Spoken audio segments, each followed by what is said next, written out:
جنوبی لبنان پر صہیونی حکومت کی فوج کے حملوں میں 14 افراد شہید اور 29 زخمی ہو گئے ہیں۔ لبنان کی وزارت صحت نے اعلان کیا ہے کہ جنوبی لبنان کے البریج شمالی اور ہارا سیدہ کالونیوں پر اسرائیلی فضائیہ کے 2 حملوں کے نتیجے میں کم سے کم 14 افراد شہید اور 39 زخمی ہو گئے۔ لبنانی وزارت صحت کے مطابق لبنان پر صہیونی حکومت کے حملوں کے نتیجے میں اب تک 2672 افراد شہید اور 12468 افراد زخمی ہو چکے ہیں۔ اس درمیان 168 امدادی کارکن بھی شہید ہوئے ہیں۔ حزب اللہ کے جوانوں نے اپنے ملک و قوم کے دفاع میں آج صبح المنارہ اور مرگلیوت علاقوں میں صہیونی حکومت کے فوجی اڈوں پر میزائلی حملے کیے۔ دوسری جانب فلسطینی ذرائع نے رام اللہ کے مغرب میں واقع دیہات دیر ابزی اور غرب اردن کے مرکز میں واقع سیلفیت شہر پر صہیونی فوجیوں کی یلغار کی خبر دی ہے۔ غرب اردن کے مجاہد نوجوانوں نے بھی صہیونی حکومت کے فوجیوں کا مقابلہ کیا۔ اسرائیلی جنگی طیاروں نے شمالی غزہ پٹی میں واقع بیت لاہیہ کالونی پر بھی ایک بار پھر بمباری کی ہے۔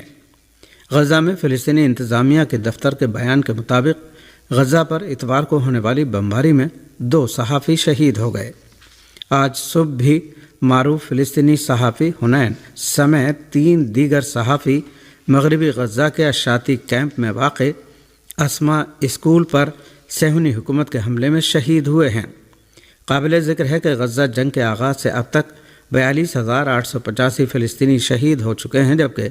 1 لاکھ سے زیادہ زخمی ہیں۔ مقبوضہ فلسطین کے دارالحکومت تل ابیب میں گلیوت کے علاقے میں شہادت پسندانہ کارروائی پر، جس میں صہیونی جارحیت کے جواب میں صہیونی فوجیوں پر ٹرک چڑھا دیا گیا تھا، وسیع پیمانے پر رد عمل کا اظہار کیا گیا ہے۔ صہیونی ذرائع نے بتایا ہے کہ تل ابیب میں گیلوت کراسنگ پر ایک ٹرک ڈرائیور نے صہیونی جارحیت کے جواب میں 10 صہیونیوں کو ٹرک سے کچل دیا، جس میں کم سے کم 6 صہیونی ہلاک اور 50 دیگر زخمی ہو گئے۔ فلسطین کی اسلامی مزاحمتی تحریک حماس اور جہاد اسلامی فلسطین نے اپنے مشترکہ بیان میں تل ابیب میں صہیونی جارحیت کے جواب میں انجام پانے والی شہادت پسندانہ کارروائی کو سراہتے ہوئے اسے غزہ، غرب اردن اور مقبوضہ بیت المقدس میں جاری وحشیانہ صہیونی جارحیت کا فطری جواب قرار دیا ہے۔ حزب اللہ لبنان نے بھی تل ابیب میں صہیونیت مخالف کارروائی پر رد عمل کا اظہار کرتے ہوئے مظلوم فلسطینیوں کے خلاف وحشیانہ صہیونی جارحیت کے مقابلے میں اس شہادت پسندانہ کارروائی کو شجاعت اور ایمان کا مظہر قرار دیتے ہوئے کہا ہے کہ مظلوم فلسطینیوں کی حمایت میں اپنے خون کا نذرانہ پیش کرنے والے اس مجاہد کی کارروائی قابل قدر ہے۔ حزب اللہ لبنان نے اپنے بیان میں تاکید کی ہے کہ مزاحمتی تحریکیں اپنے مجاہد کی اس دلیرانہ کارروائی پر فخر کرتی ہیں اور کامیابی کے حصول تک اس قسم کی شہادت پسندانہ کارروائیاں اور زیادہ تیزی کے ساتھ جاری رہیں گی۔ ایک فلسطینی صارف نے بھی لکھا ہے کہ بعض صہیونی ذرائع نے اعلان کیا ہے کہ تل ابیب میں گیلوت کراسنگ پر ایک ٹرک ڈرائیور نے صہیونی جارحیت کے جواب میں 10 صہیونیوں کو ٹرک سے کچل دیا، جس میں کم سے کم 6 صہیونی ہلاک اور 50 دیگر زخمی ہو گئے۔ فلسطینی مجاہد کی یہ شہادت پسندانہ کارروائی اس حقیقت کی غماز ہے کہ فلسطینی مجاہدین کی استقامت کا سلسلہ بدستور جاری ہے، جس سے غاصب صہیونیوں پر خوف ہراس طاری ہے اور اس قسم کی کارروائیاں باعث خوشی ہیں۔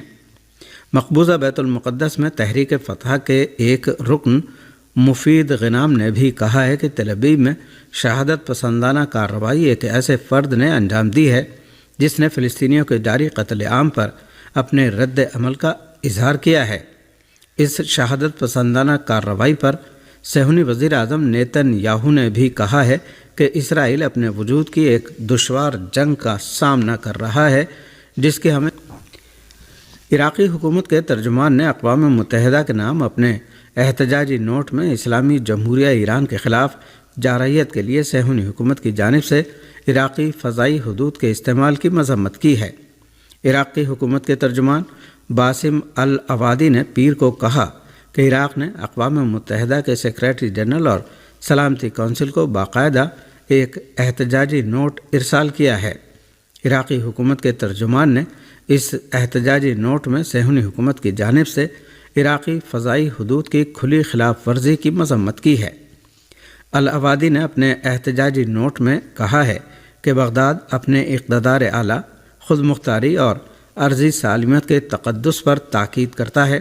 اور ان خلاف ورزیوں کا مقابلہ کرنے کے لیے مختلف سطح پر کوشش کرے گا تاکہ کسی بھی ملک بالخصوص پڑوسی ممالک کے خلاف اس کی زمین یا فضائی حدود استعمال نہیں کی جا سکیں، کیونکہ عراق محترمانہ تعلقات اور مشترکہ مفادات کا حامل ہے۔ عراقی وزیر اعظم محمد الشیع السودانی نے بھی اس سلسلے میں وزارت خارجہ کو حکم دیا ہے کہ وہ امریکہ کے ساتھ عراق کے اقتدار اعلیٰ اور سیکورٹی معاہدے کے تناظر میں اس خلاف ورزی کے سلسلے میں واشنگٹن کے ساتھ رابطہ کرے۔ رشین فیڈریشن کونسل کی اسپیکر پاکستان کے ساتھ سفارتی تعلقات مضبوط کرنے کے لیے 3 روزہ سرکاری دورے پر اسلام آباد پہنچی ہیں۔ پاکستان کے میڈیا ذرائع کے مطابق روسی فیڈریشن کی اہم عہدیدار کے 3 روزہ دورے پاکستان سے توقع کی جا رہی ہے کہ یہ دورہ دونوں ممالک کے درمیان بڑھتے ہوئے سفارتی اور پارلیمانی تعلقات میں ایک سنگ میل ثابت ہوگا۔ پاکستان کے دورے کے دوران رشین فیڈریشن کونسل کی اسپیکر ویلنٹینا میٹوینکو پاکستان کے صدر آصف علی زرداری اور وزیر اعظم شہباز شریف سے بھی ملاقات کریں گی۔ موصولہ رپورٹ میں بتایا گیا ہے کہ پاکستان کی سینٹ کے چیئرمین یوسف رضا گیلانی سے رشین فیڈریشن کونسل کی اسپیکر نے اپنے وفد کے ہمراہ ملاقات کی ہے۔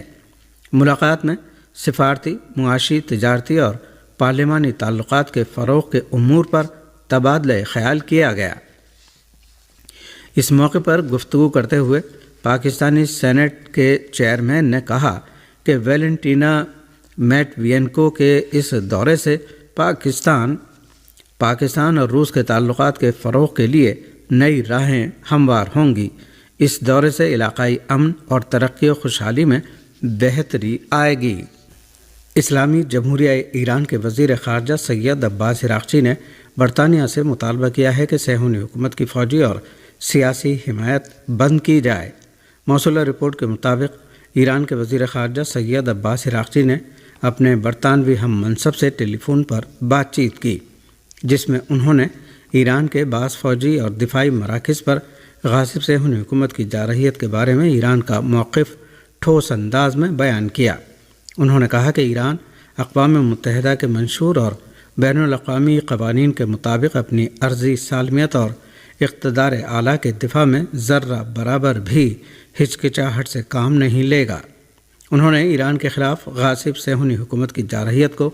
غزہ اور لبنان کے خلاف اس کی مجرمانہ جارحیتوں کا تسلسل قرار دیا اور عالمی برادری، خاص طور سے اقوام متحدہ کی سلامتی کونسل سے اس جارحیت کی مذمت کرنے کا مطالبہ کیا۔ برطانیہ کے وزیر خارجہ ڈیوڈ لیمی نے اس ٹیلی فونی گفتگو میں خطے کے بحرانی حالات کا ذکر کرتے ہوئے کہا کہ ان حالات میں سبھی فریقوں کو تحمل سے کام لینا چاہیے تاکہ کشیدگی کم کرنے اور جنگ و عدم استحکام کو پورے علاقے میں پھیلنے سے روکنے کی کوششیں نتیجہ خیز ثابت ہو سکیں۔ ایران کے دفتر خارجہ کے ترجمان نے کہا ہے کہ امریکہ کی بے تحاشا حمایت کی بدولت صہیونی حکومت کی دہشت گردی میں تیزی سے اضافہ ہوا ہے۔ آج پیر کے دن ایران کی وزارت خارجہ کے ترجمان اسماعیل بقائی نے اپنی ہفتہ وار پریس کانفرنس میں کہا کہ ایران کی فعال ڈپلومیسی کا سلسلہ جاری ہے۔ انہوں نے کہا کہ ایران کے وزیر خارجہ سید عباس عراقچی نے علاقے کے مختلف ممالک کا دورہ کیا، جس میں انہوں نے عالمی برادری کی توجہ غزہ اور لبنان میں صہیونی حکومت کے ہاتھوں جاری نسل کشی کی طرف مرکوز کراتے ہوئے صہیونی جارحیت کا سلسلہ بند کرانے کی بھرپور کوشش کی۔